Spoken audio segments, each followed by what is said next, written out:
India आप तक समाचार, कड़वा लेकिन सच। रतनलाल सी बाफना ज्वेलर्स, जहां विश्वास ही परंपरा है। नमस्कार, आप देख रहे हैं इंडिया आप तक समाचार, कड़वा लेकिन सच। मैं हूं आनंद शर्मा। महाराष्ट्र में अब चुनावी बयार चल पड़ी है। जिला परिषद, नगर पालिका, महानगर पालिका, हर ओर चुनाव की सरगर्मियां हैं। झंडे फिर उठ रहे हैं, नारे फिर लिखे जा रहे हैं और नेताओं की मुस्कानें फिर से लौट आई है। लेकिन सवाल वही पुराना है, क्या यह मुस्कान जनता के लिए है या फिर सत्ता के लिए?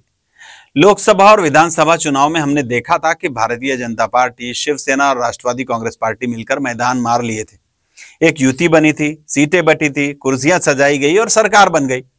पर अब जब बारी आई है स्थानीय निकाय चुनावों की, तो सवाल उठने लगे हैं कि क्या युति अब भी साथ चलेगी? क्या भाजपा अपने पुराने सहयोगियों को फिर से साथ लेकर उतरेगी या फिर सबका रास्ता अलग अलग मुड़ने वाला है? महाराष्ट्र के मंत्री गिरीश महाजन ने कहा कि हमारा प्रयास रहेगा कि चुनाव युति के साथ ही लड़े जाएं, लेकिन अगर मजबूरियां होगी तो अकेले मैदान में उतरेंगे। मजबूरियां, ये शब्द राजनीति में बड़ा दिलचस्प होता है। कभी कभी जनता की मजबूरी भी होती है, तो कभी सत्ता की जरूरत।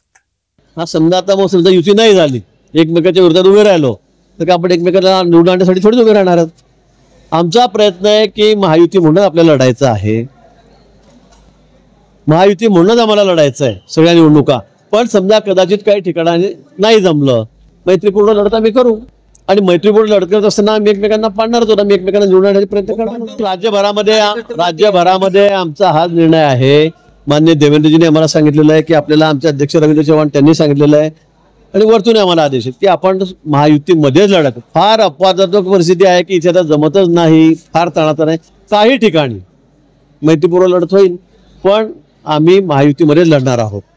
इसी बीच जलगांव से एक और खबर आई थी। केंद्रीय मंत्री रक्षा खड़से के पेट्रोल पंप पर डकैती की करीबन 1,18,000 रुपए लूट लिए गए, ऐसी बात पता चली है।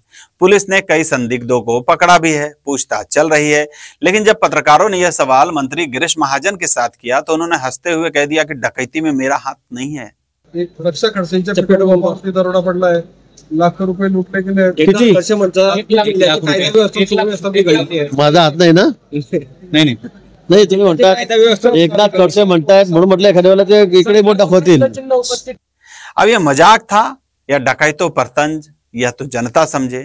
लेकिन जनता यह जरूर जानती है कि अपराध अब सिर्फ सड़क पर नहीं रहा है, बल्कि सिस्टम के भीतर भी घूमने लगा है। नासिक में पुलिस की कार्यवाही भी तेज हो चुकी है। गुंडागर्दी के खिलाफ एक मुहिम सी छेड़ दी गई है। मुख्यमंत्री देवेंद्र फडणवीस ने आदेश दिए हैं, कानून के खिलाफ कोई भी, चाहे वो किसी पार्टी का हो, कोई भी क्यों ना हो, उसे पकड़ा जाएगा, उसे सजा मिलेगी।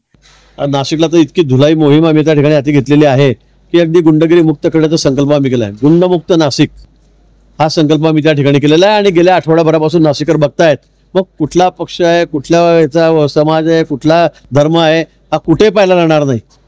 आणि म्हणून अतिशय सक्त कारवाई नाशिक शहरामध्ये, नाशिक जिल्ह्यामध्ये या ठिकाणी सुरू केलेली आहे। तीच पुण्यामध्येही आहे, मुंबईतही आहे। मला वाटतं हे कार्यवाही होत असताना कोण कुठल्या पक्षाचा आहे, कोणाला कोणाचा आशीर्वाद आहे, कोणाला वरद असतंय हे बघितलं जाणार नाही। यह बयान सुनने में अच्छा लगता है, लेकिन जनता पूछ रही है कि क्या कानून की लाठी हर दिशा में बराबर चलती है या फिर सत्ता के साये में कुछ चेहरे बचकर निकल जाते हैं? अब देखना होगा कि गुंडागर्दी मिटाने की बात, डकैती के बाद के बयान और राजनीतिक युति की मजबूरियां, ये सब कुछ मिलकर आने वाले चुनाव में कितना असर छोड़ते हैं। क्योंकि राजनीति में अब ईमानदारी भी एक चुनावी मुद्दा बन गई है। मैं आनंद शर्मा, इंडिया आप तक समाचार से बस इतना ही कहेंगे महाराष्ट्र की जनता से कि अब सिर्फ सुनना नहीं चाहिए, देखिए भी कौन उसके लिए खड़ा है और कौन कुर्सी के लिए खड़ा है। जय हिंद। इंडिया आप तक समाचार, कड़वा लेकिन सच।